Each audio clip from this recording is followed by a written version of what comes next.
Hello everybody, welcome back to the Chunky Tooth. This is Jordan.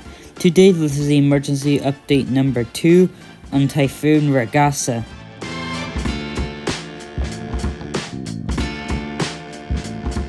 Typhoon Ragasa has rapidly intensified into an extremely dangerous Category 4 typhoon with sustained winds of 130 miles an hour and is expected to continue to intensify over the next couple of days, eventually reaching Category 5 status with sustained winds of 160 miles an hour, and I won't be surprised if it gets to 165 or 175 miles an hour as it moves to the northeast and to the north of Luzon, while impacting some islands with major typhoon force winds potentially all the way up to Category 5 winds before moving to the west and gradually weakening before making landfall in southwestern China as either a Category 1 or Category 2 typhoon, before continuing to weaken and eventually making landfall in Vietnam as a high-end tropical storm before moving inland and eventually dissipating.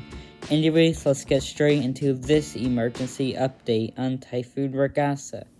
First of all, looking at the forecast track for Ragasa, you can see right now is at 115 knots or 130 miles an hour, and over the next 24 hours is expected to continue to intensify into a Category 5 hurricane with sustained winds of 140 knots or 160 miles an hour.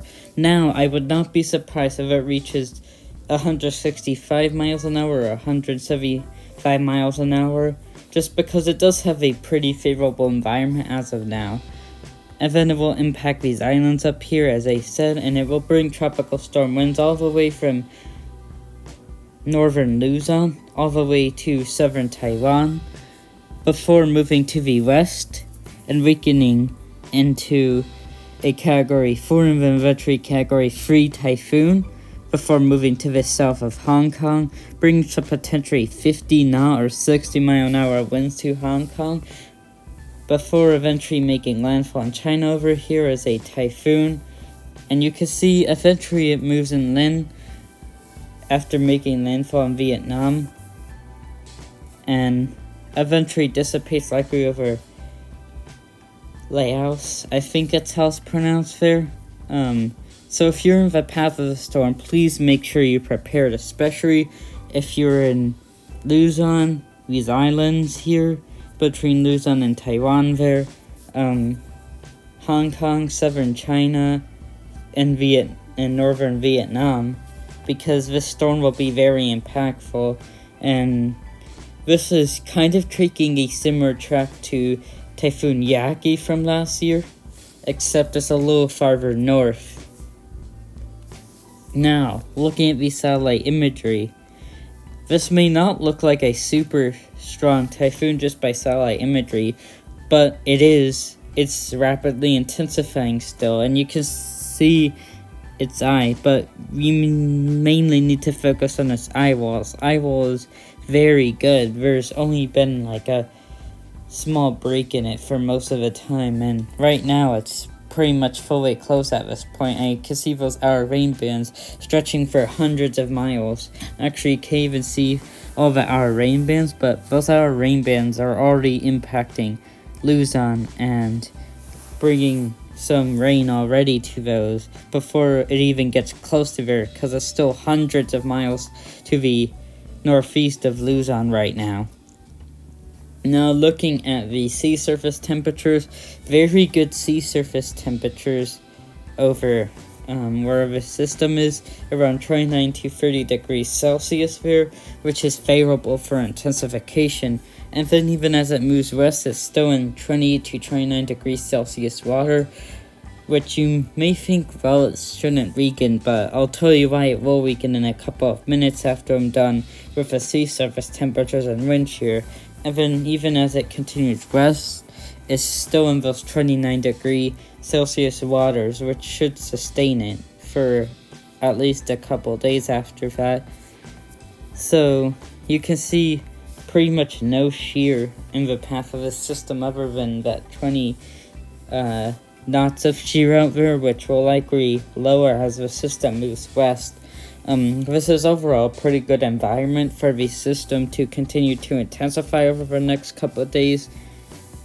And here's the other system that is actually a little bit stronger, but I'm not going to cover that as it's not going to impact any land and curve away from Japan there. Now, the reason it is not going to stay a major typhoon for much longer as it after it passes to the north of the Philippines is because you can see right now it's in really good ocean heat content here, which is why it's intensifying. But as it moves to the north, it starts to get less, and once it moves to the northwest of Luzon, you can see there's not as much anymore, and that's why it's going to slowly weaken as it moves away from Luzon to the northwest and to the west. Finally, looking at the Google AI model, you can see it's a little behind on its intensity because it only updates every so often, but you can see it still has it becoming a Category 4 typhoon there before gradually weakening. And actually, I think this one has it making landfall in China now, potentially. I have to zoom in. Yep. It actually has a little north of what the JTWC is predicting, which is crazy because before it had it going south of where the JTWC was predicting. So now it's actually opposite, which is interesting to see. And then as you can see, eventually it makes its way over to Vietnam and generally goes in the same area and dissipates in the same area there. So for the most part, they agree on everything except this AI model here is a little bit farther north than the official forecast. Anyways, that's all I have for this emergency update. Please share this with your friends and family, especially those in the path of the storm.